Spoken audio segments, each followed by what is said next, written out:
जी, आज जो प्रेस वार्ता आपने आयोजित की गई है, तो उसका क्या उद्देश्य और किन बिंदुओं पे आप बात करने वाले हैं?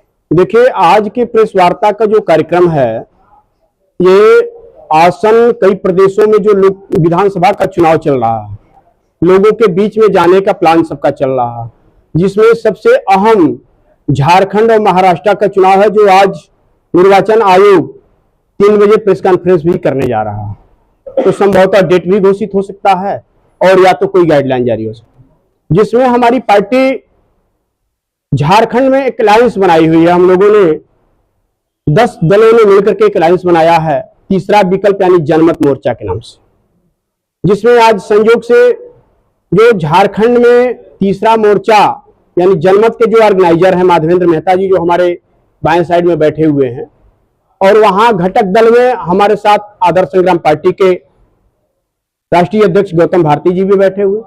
हम सब लोगों ने जो वहां गठबंधन बनाया, उसी सिलसिले में आज हमारी वार्ता हो रही है कि आपके लखनऊ का बेटा, लखनऊ की पार्टी सुदूर जाकर के झारखंड में एक रणनीति बना रही है, तैयारी कर रही है, और वे सब लोग झारखंड में अगर कोई रिश्तेदारी है या वहां कोई मित्र है, तो यहां से फोन करके बताएं कि जनमत का गठबंधन चुनाव लड़ रहा है, जिसमें लोक जनसमाज पार्टी भी है, आदर्श संग्राम पार्टी भी है, पीपुल्स पार्टी भी है, ये झारखंड पीपुल्स पार्टी के नाम से, और झारखंड मुक्ति मोर्चा उलगुलान भी है, आरपीआई अंबेडकर भी है। इस तरह से कई पार्टियां जो साथ में चल रही हैं, सबको वोट देने का काम करें, ये आप लोगों के माध्यम से संदेश देने के लिए आज हम लोगों ने बुलाया है। और दूसरा एक चीज और, आप लोगों से भी यह मेरा अपील है कि मीडिया के तार बहुत दूर तक जुड़े हुए हैं, कम से कम आज इस भाई को, इस बेटा को, इस जनमत गठबंधन को इस तरह का आशीर्वाद आप लोग अपने माध्यम से वहां दें, ताकि वे सब लोग एकजुट होकर के जनमत को मजबूत करने का कार्य करें। इसी के साथ मैं आगे की प्रक्रिया अपने दोनों सहयोगी दलों से आग्रह करूंगा कि आप लोगों से ये भी वार्ता कर लें। धन्यवाद। गठबंधन में है तो क्या कहना चाहेंगे, कैसी रणनीति है?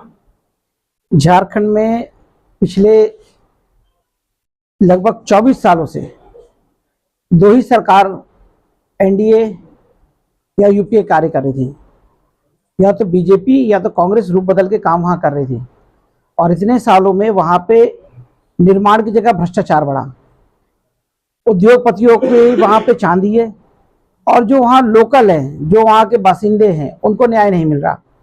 लूट, हत्याएं, अपराध, बलात्कार, साथ ही जमीन हड़पने जैसी वारदातें वहाँ बढ़ती चली जा रही झारखंड में।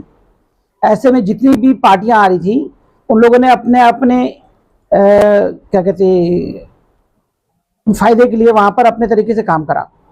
पर जनमत का विचार लाने के लिए सूर्य सिंह बेशा जी और हमारे बीच मौजूद हैं मानवेंद्र जी, इन्होंने एक तीसरा मोर्चा बनाने का विचार करा, और तीसरा मोर्चा का विकल्प तैयार करते हुए इन्होंने उत्तर प्रदेश और झारखंड की कुछ पार्टियों को आमंत्रित करा, जिसमें हमारे उत्तर प्रदेश से 2 पार्टियां, लोक जन समाज पार्टी और आदर्श संग्राम पार्टी झारखंड में गई, और झारखंड की बाकी 8 पार्टियों ने मिलकर के वो जनमत का निर्माण करा। जनमत का कार्य यह है कि वहां पर अब तक जो करप्शन चल रहा था, जिसपे कोई लगाम नहीं लगा रहा था, या कोई 1 या 2 पार्टी राज कर रही थी, यदि वहां कोई इकलौती कोई एक पार्टी बोलती तो उसको खत्म कर दिया जाता, उसके अध्यक्षों के ऊपर हमला हो सकता था। तो जनमत अब एक साथ 10 लोगों के साथ अगर बोलेगी तो इस पे ये प्रभाव नहीं पड़ेगा कि किसी एक पार्टी के अध्यक्ष को हमला करके खत्म करा जा सके। तो जनमत का पहला कार्य ये कि हमने राजनीतिक तौर पे जो राजनीतिक दल है उनको एक सुरक्षा आवरण मिला। जनमत में शामिल हर एक पार्टी अनुभवी है अपने कार्य क्षेत्र में। वहां महाराष्ट्र की भी एक पार्टी आरपीआई, वो भी वहां शामिल है। साथ में स्वयं सूर्य सिंह बेशा जी की पार्टी, जो कि वहां पे विधायक रह चुके, उन्होंने झारखंड अलग कराने के लिए आंदोलन करा, वो उसके मुखिया के तौर पे काम कर रहे, जिनके मार्गदर्शन में जनमत में हम लोग आगे बढ़ रहे हैं। तो मेरा ये कहना है कि जनमत के लिए मैं सबसे निवेदन करना चाहता हूं, अगर ये मेरी न्यूज झारखंड तक जा रही है, तो झारखंड का कोई भी नागरिक जो भ्रष्टाचार से परेशान है, वहां पे प्रदूषण है, लोगों को कोयले की वजह से लंग्स की दिक्कत, टीबी की बीमारी, बहुत सारी बीमारी है जो वहां की सरकार की दी हुई है, सरकार की मनमानी की दी हुई है। वर्तमान सरकार वहां पे सिर्फ लॉलीपॉप के रूप में तमाम योजनाएं दे रही, महिला सुरक्षा और स्वास्थ्य के नाम पे केवल धोखा दे रही है। तो मेरा कहना है कि जनमत का कोई भी कैंडिडेट अगर आपकी निगाह में आता है, वहां के झारखंड के निवासियों की निगाह में आता है, तो उनको वोट दीजिए, क्योंकि आपके झारखंड के विकास के लिए, वहां के डेवलपमेंट के लिए वही काम कर पाएंगे, क्योंकि वो प्रशिक्षित विधायक के तौर पे आपके बीच में उतरेंगे। क्योंकि हमारे जनमत का हर कैंडिडेट प्रशिक्षण दिया जाएगा, किस तरह से वो कार्य करेगा, किस तरह से जनता के बीच में जाए और सदन में कैसे उनके लिए नए नए मुद्दे ला करके वहां की मदद करें। यही मेरा झारखंड के निवासियों से निवेदन और मीडिया से भी ये निवेदन है कि मेरी ये खबर झारखंड तक पहुंचाई जाए। सबसे पहले तो सभी पत्रकार बंधुओं को जोहार, झारखंडी जोहार।